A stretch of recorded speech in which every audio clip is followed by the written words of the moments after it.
What is up, everybody? It is Alex from Heavy New York calling from the Altar again, and this time we are here with Chad of the Almighty RivetSkull. It is great to be able to have you here. Thanks for coming on the show. You betcha. Thanks, man. Yeah, it's so awesome to have you here. The new album, Absence of Time, is absolutely kick-ass. Was there sort of like a vision behind the making of this album? Was there sort of like a preconceived idea, or was it a very like improvisational and experimental songwriting process? Definitely the latter. We kind of had just come off re-recording the first album that we did because, we kind of did that all right back. 2020 had a big impact on a lot of this stuff just because, we kind of self-produced our first record. Then, 2020 happened. We were trying to find something to do. We were starting to write new material. So we recorded the first album, re-recorded it, which made all the difference in the world with just being in the room together, having the right production involved and having all that. Then it led up really nice to this new album. So we already kind of knew what we were going to do when we went in. We knew we were going to work with Matt Hyde again for mixing. We knew we were going to record it at London Bridge. So it definitely kind of carried over from some of those, 2020 type events and things that kind of happened during, that whole like kind of COVID period. So yeah, there was definitely some of that crept in. Was that the meaning of the album title, Absence of Time, in a way? Was that where that... A little bit. I think it's a combination of that along with just, as you get older, you just start to realize there's less and less time. Everything moves faster, so Yeah. it's definitely a theme that, reoccurs on the record. Yeah, I mean, I'm not gonna lie. Just getting the press release or just seeing Absence of Time, that anything with the word time in it in music just really hits hard nowadays when you come to the realization of just how much time has passed by. I mean, I woke up on my 30th birthday and I realized, oh my God, it all just flew completely, and it's just gonna keep getting faster. Yeah, there's always that way, especially in your 20s, and tomorrow I'll get to that later. Tomorrow, next week, next year, whatever, and then all of a sudden you're just one day you're like, wait a minute. Later. And there's also dealt with a lot of people death on this album too, just as friends, family, just kind of reinforces that whole we're not here forever. So. Yeah, later never came is a quote of mine that I really appreciate, because the definition of later, you can't have late without later without late written in it, and it's always going to be too little too late. Yeah, totally. Yep.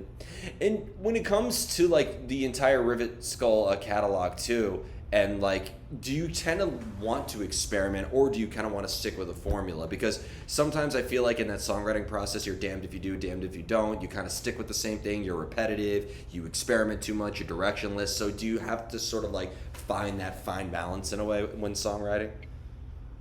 Yeah, I think I think we like to evolve, and it's obviously you don't want to, we're not going to make a polka record or anything, but, I think it's good to, evolve and change. And I think we did, even though this is our second record, from the first one, you can still, the meat and potatoes is still less, but then we kind of started to, venture into, different chord voicings, little differences on some arrangements. The addition of the keyboards, I think, was something that was kind of my fault, but, I use keys a lot for writing. So, and as we were working on this record, I was filling in some blanks with certain parts, and it's just the chord voicings.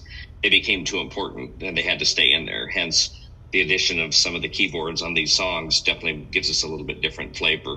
But I think it's also kind of nostalgic because it's all like 80s synth kind of sounds, analog synth. So it's kind of gives you that little bit of a nostalgia too. So I got some old school Ministry vibes and some old school Skinny Puppy vibes from it. I mean, I wouldn't consider you guys an industrial band by any means, but I definitely got some of that little formula in the DNA of the album. Yeah, well, that's cool. Yep. But when you compare a track like Hellbound, and you could compare it to like The King Is Dead or My Darkest Hour, it seems like that there's a lot of different vibes and a lot of different emotions as well. Is every song maybe a reflection on how you or your bandmates were sort of feeling at that particular time in a way, or do you tend to like maybe use music as an escapism where you don't really want to bring your own personal experiences and you kind of want to demonstrate something that's outside of who you are? Very good one. I write a lot just kind of from the heart and what's going on kind of with either with me, with people I know, world events, things like that. So that's usually every once in a while there's something that I just kind of make up and have like a fun story. But haven't written about dragons yet or anything like that, but I'm sure there might be one someday. But if it is, it'll be a metaphor for something else probably. But yeah, definitely. And I also kind of try to write from the point where it can mean something different to everybody that listens to it. So I don't necessarily say I'm writing about this thing. I kind of hint at it, but then depending on what you're going through or somebody else is going through, it's like I like to let the reader or listener kind of make their own decisions, and it's really fun to hear sometimes what people interpret as what I meant. Sometimes people nail it right on the head, and other ones come up with something way different than I thought, but it was so cool that they got that from it, which is kind of cool. So a friend of mine once said it's kind of like a musical Rorschach test. It's like it's going to be different.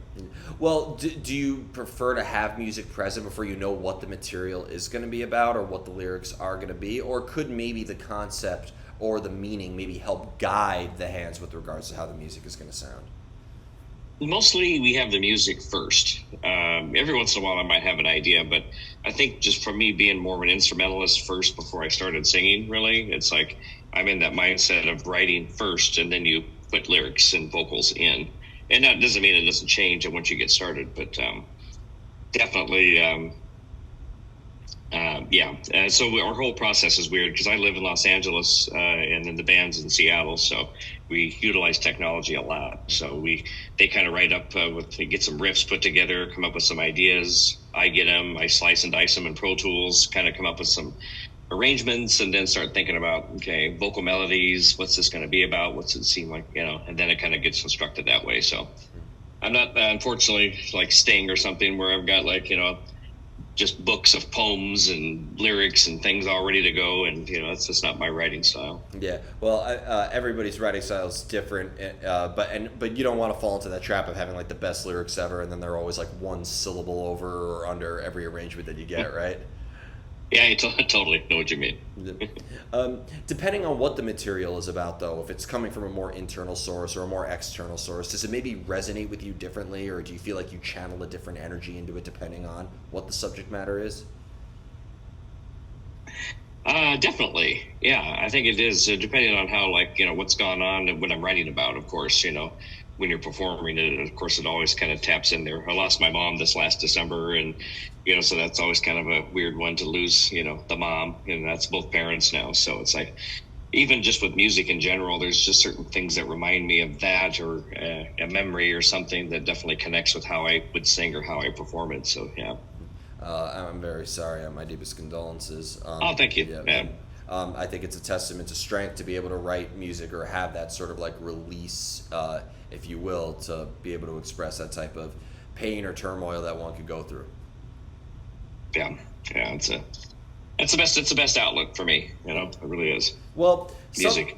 Sometimes I wasn't planning to ask this type of question, but sometimes when like the darkness or pain, grief, you name it, is sort of like the subject matter. I've always said that artists could sometimes become victimized by their own product, meaning that like it makes the songwriting process just as deteriorating as it can be cathartic. Is there sort of like a balance in your songwriting that you have to sort of watch out for with that?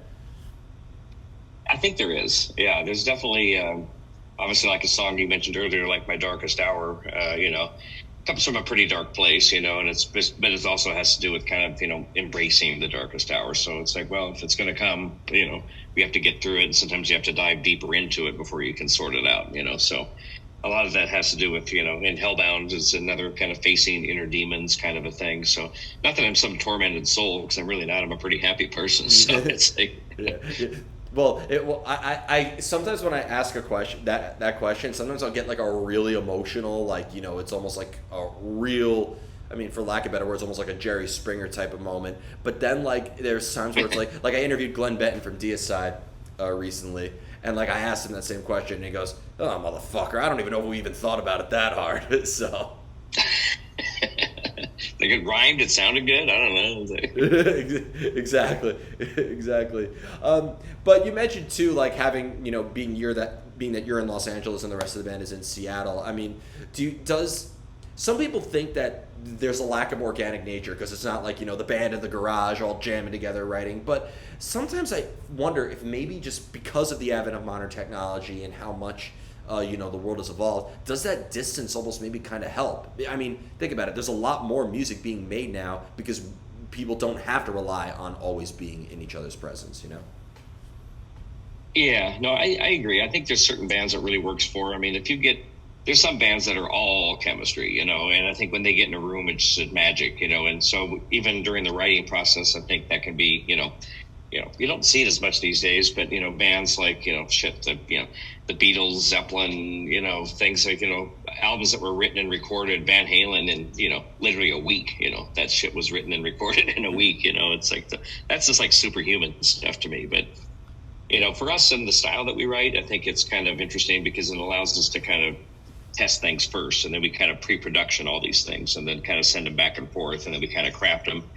And then when we get together, obviously, we learned that lesson from when we recorded the first album. We were all kind of, in our home studios, and we all recorded our own things, and it just was missing a life force. So, when we decided to re-record and do the Samsara Trail of Souls, we were all in the same room together, changed everything, the tones, the sound, the chemistry, the vibes. So ultimately, at the end of the day, it's like even after we've decided that we're done demoing, then it's time to get in a room together and knock that shit out. So it can't all be done, separately.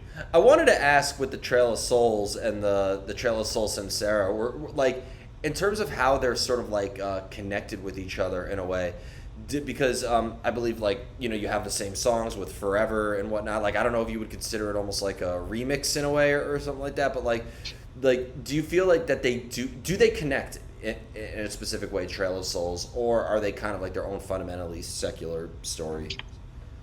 No, it's the same album. It's exactly the same record. It's, the only difference in the tracks were the two cover songs. So we replaced the one with the Aerosmith cover, Kings and Queens. And before, I think we had the Rainbow song on there. But other than that, it's the exact same record. We changed the song order, basically. But then just after we went in and just, went to London Bridge, had it tracked, it sounded so much better. And then when Matt Hyde got his hands on it for the mixing, it just... and literally is, as you probably know, with being a writer and in a band, you hear these songs, hundreds, thousands of times before, even somebody might hear it for the first time, and so for us, it was like a brand new album again. I couldn't believe that, it's the same thing, but the difference in quality and how it was recorded, and it gave it that life that it needed, so. It's amazing how the order of an album can really change the whole thing. There's certain albums I listen to that I love the album, but I hate that it maybe starts with this and ends with this. So I actually just manually, if I want to listen to it, I manually okay, I'm going to start with song 2, then I'm going to fast forward to song 9, then go back to song 6 and 7, and then I'll play the intro actually before this song, if you make sense. Nice. Yeah. Yeah, no. That's at least a luxury we have today. I'm still a vinyl guy, though. I have tons of vinyl, and I still buy new vinyl, and I love going and finding old original pressings of some of my, favorite stuff. It's fun thing about now this is our first day on the road, and I love looking for vinyl when I'm on the road too. It's kind of fun. Yeah. When there's time. This schedule's pretty harsh, so there's not going to be a lot of vinyl hunting time. You got to make the time for it. I mean, when I went to Sweden last year, or not last year, 2 years ago, I made sure that I made a whole day. I I practically took out a loan and just blew it all on vinyl, underground black and death metal albums that you won't find anywhere, like bootleg tapes and all that stuff. Nice. Yeah. Being that I've considered RivetSkull's music to be, have so many different elements into it, is it fair to say that every member does have their own individual influences as well? Totally. Yeah, and there's 2 Marks in the band, so we call them the Marks. They're kind of they're like the riffmeister part of the assembly line, so they come up with 2 different, okay, this is where we're going. And then when I get it, it's typically, and then of course Michael, the drummer, he adds his flair, but we kind of lay the groundwork first. And then, then I'm known as the hatchet guy, so I slice and dice it. So I'll be the one that kind of usually goes, all right, this is great, I like it, but it repeats too many times, it needs to be cut in half, and then we're going to move it over here, and then, we need another bridge over here, and then I'll sit down, and that's usually where, on the keyboards, where I'll start to use it as a writing tool, and in this case, it ended up making it onto the record, but I promised him I wouldn't go too keyboard heavy. I always think of, the whole Geddy story with Geddy and Alex and Rush, and how his how they got so in, and I love that era. I know a lot of Rush fans hate that era, but I fucking love the whole keyboard era of Rush. But I promised I wouldn't do that to him. So. I got to tell you, one of the most offensive things I ever heard, because I play keyboard as well, as you can see, one of the most offensive things I've ever heard is when Matt Sorum joined Guns N' Roses. And he said, I remember feeling like I didn't sign up for this. I thought I was going to be in a badass rock and roll band. What's with the piano? I'm like, what the fuck is that supposed to mean?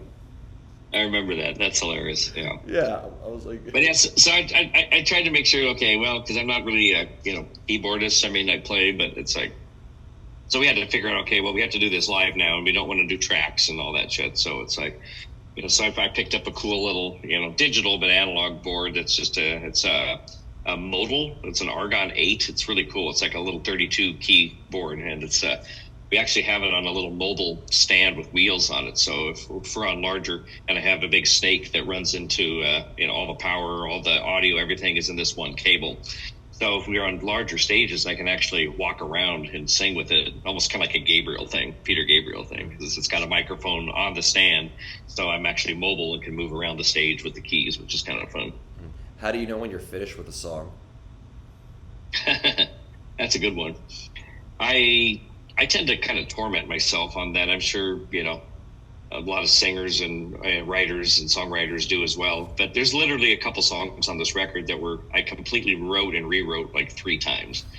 Because, it's, musically we had it. I thought, okay, I feel it's good, but it's, and I didn't hate the lyrics and the vocals, but to me, that's not a real good selling point. It's like, if I actually like it myself, then I know I probably hit something, because, I never think it's good enough, and literally rewrite 3 songs. And then finally when I go, you know what? Okay, yeah, I kind of like this. Then I'm like, okay, it's done. Good. Yeah, so that's my done point. If I don't hate it, it's done. Are you ever worried that the part that the original way that you wrote something is going to be a B-side one day, and it's be the biggest hit you guys ever had? Yes. Yeah, you never know. It's like, oh my God, that was the original chorus I wanted on this damn thing. It's just like, yeah, it happens. So before we go, I want to thank you so much for your time, and thank you again for giving us the Absence of Time. Fantastic album. Is there just? I know that you're on tour right now. Is there anything else with RivetSkull you'd like to promote, and for the near future? Well, let's see. What, Thursday? Yeah, Thursday. Not this Thursday. I'm losing track of time already. 13th. Yeah. The video for Hellbound comes out.